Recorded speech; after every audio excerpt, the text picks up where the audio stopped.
What's up, fight fans? This is Kurt DeVille with Counterpunch Boxing News, and I got some new news for you concerning Tyson Fury, Deontay Wilder.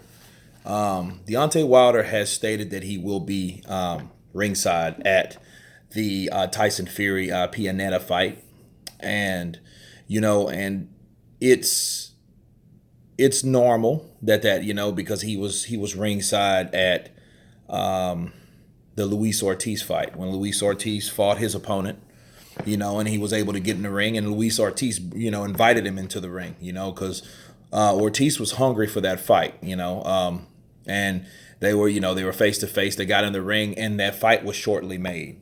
Okay, so that looks like a good sign to see two fighters get in the ring with each other.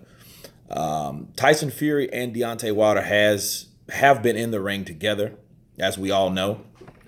Tyson Fury did come into the ring after a victory that Deontay Wilder won, and they went face to face, said, "Hey, I'll fight you anytime, anywhere, anyhow," things of that nature, and it looked really exciting. It created a lot of buzz. I think of it like this because I question everything, man. I question everything on all sides. I look at it like this. I'm like, okay, well, you'll be ringside at the Tyson Fury fight, but it's not really mandatory that you get into the ring.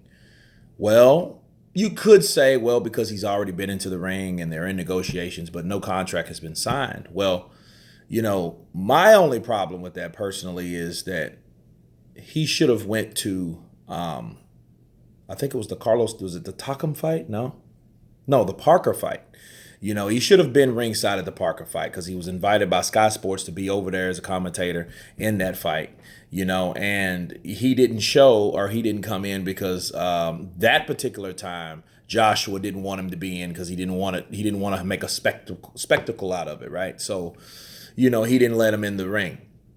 Now, I thought it was kind of weird that he didn't let him into the ring. You know what I mean? I think that would have created a lot more buzz and the fight would have been bigger had Joshua allowed him into the ring. That's my opinion. However, I don't see why that reason and that reason only was the reason why Wilder didn't show up.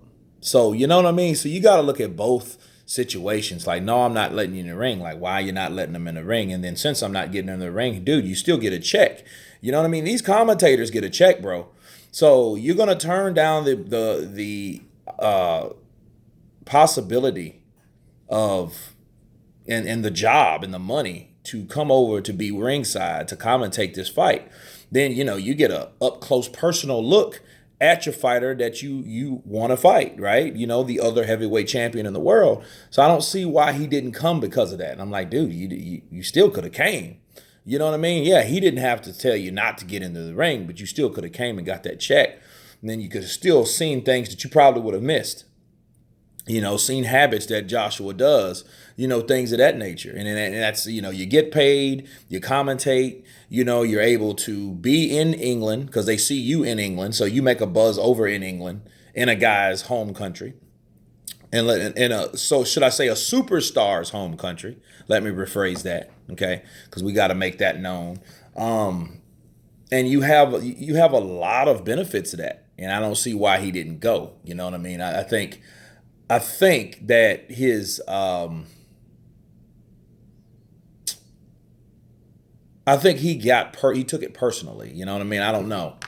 But that's his prerogative to do that. But still, I would have still went. So I thought that was kind of funny.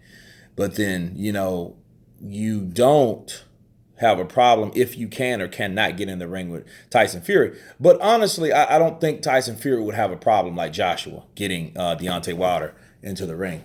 You know what I mean? So I don't think that he would have that problem because for one, they've been in the ring before, and for two, I just think they're better. They're better at negotiations together with his promoter versus Deontay Wilder's promoter. You know what I'm saying? So, that might be the reason.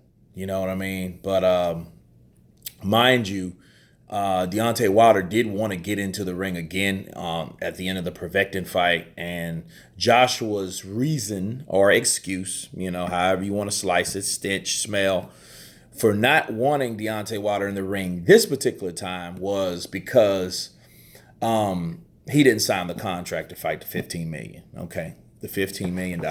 15 million and the $50 million. Let's touch on that a little bit. Let's go more in depth than that. Okay. First of all, the $15 million flat rate. When any time that's okay, first of all, it's unheard of to offer someone a flat rate and they take it.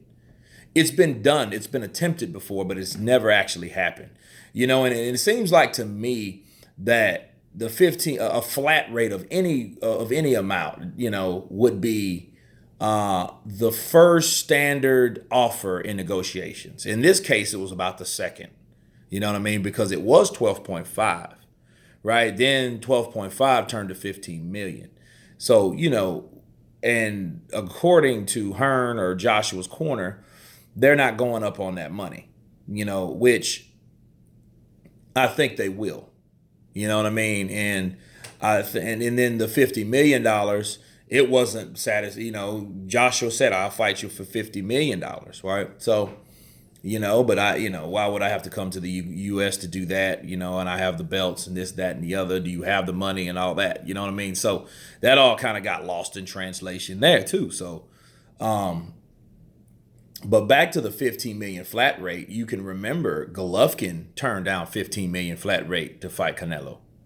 You know what I'm saying? Like, and if you guys watch this channel, I did a video about the similarities between Golovkin and Wilder, right? So that's one of the similarities. Check that video out because that went in depth between the comparison of the two. But Golovkin did get offered a certain percentage. So if Eddie Hearn was going to do so, he was first of all, he was trying to be bold and see if Wilder took the bait, which he did not. Mayweather offered Pacquiao $40 million flat. You know what I mean? And he said 50-50. So, and then we all know how that ended. These guys ended up, robbing 3 banks apiece because they had so much money on the table at the end of the day.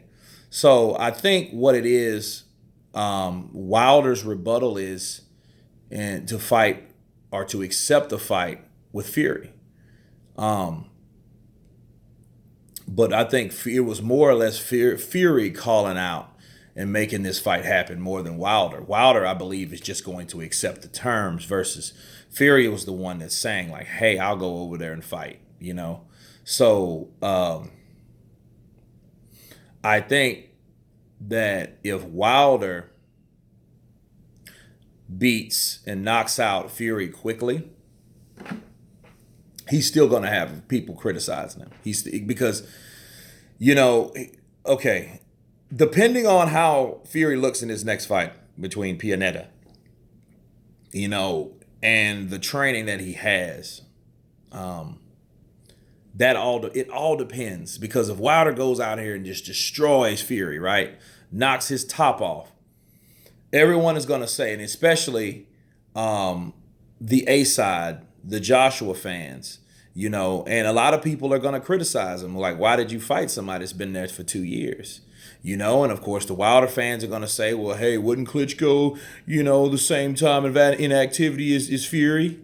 Yeah, but then again, that's going to be foiled by the fact that Klitschko was always in the gym.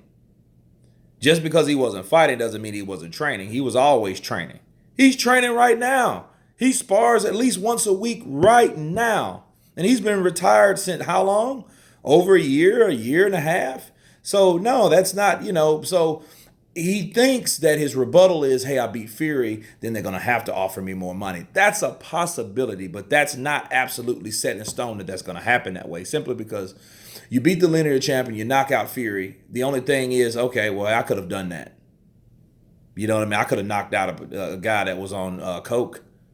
You know what I mean? They're just trying to get back in there, and then he goes against the hardest punching guy in the division, and then the hardest punching guy in the division knocks him out. You know what I'm saying? So, and then another thing is, how much money will Deontay Wilder get for fighting Tyson Fury? And one of my subscribers said that, shout out to him. Like, how much money will this be? You know what I mean? Is this just a fight? This is a fight to up your stakes, but, you're about legacy. You know what I'm saying? So how much money are you accepting to fight the lineal champion? So um, that's a very good question. That's what I want to know. So I'm watching that like a hawk. So whatever Deontay Wilder, agrees to, if he agrees to half the money that he was going to get from Joshua, that shows you that he could have easily made the Joshua fight or easily agreed to the Joshua fight because there's no guarantee really who was ducking who. But that would have cleared up a lot of things. Like, okay, I accept the money. Cool. When are we going to do it? Call bluffs. Don't say hell I won't do it and then call the bluff. That's not a bluff call. You just thought about it and then reneged and then later on accepted. You know what I mean? So I mean, that's not the same thing. So, I would like, I'm still interested in seeing the fight, but it's just, you know, um, but I guarantee you, Deontay Wilder, he might have learned something from the negotiations for all we know. You know what I'm saying? He might have. He might have learned like, hey, I do need to go to these guys' fights. You know what I mean? Maybe, but I think he should still be in the building. Because I mean, look at Roy Jones. He was at every Trinidad fight. Before Trinidad got beat by Bernard Hopkins, and even Bernard Hopkins was at the Trinidad fight. The Trinidad fight, I believe, I think he fought William Joppy. Okay, and one of the commentators was Bernard Hopkins because Bernard Hopkins knows I'm gonna check out my future opponent and get paid to check out my future opponent. You know what I mean? And that's a nice, clever way of doing so. You got front row seats to see all your habits and pick up things that you can focus on, but beating this guy and at the same time commentate and get paid. You can't beat it.